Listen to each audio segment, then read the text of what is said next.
ऐकणार. राजमाता जिजाऊंचा जन्म 12 जानेवारी 1598 रोजी बुलढाणा जिल्ह्यातील मोहोळ तालुक्यातील सिंदखेड राजा या गावी झाला.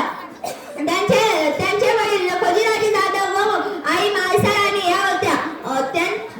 त्यांनी सिंदखेड राजा येथे युद्धकलेत प्रभुत्व मिळाले होते. 1605 मध्ये जिजाबाईंचा विवाह दौलताबाद येथील शिवाजी राजे यांच्याशी झाला. 19 फेब्रुवारी 1630 रोजी शिवनेरी किल्ल्यावर एक छावा जन्मला. तो छावा म्हणजे छत्रपती शिवाजी महाराज यांचा जन्म झाला.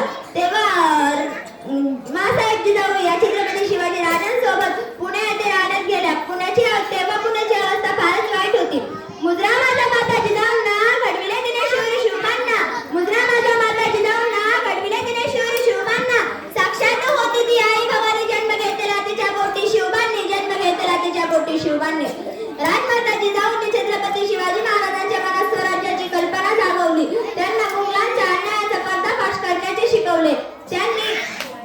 त्यांना कळले राजमाता जिजाऊंनी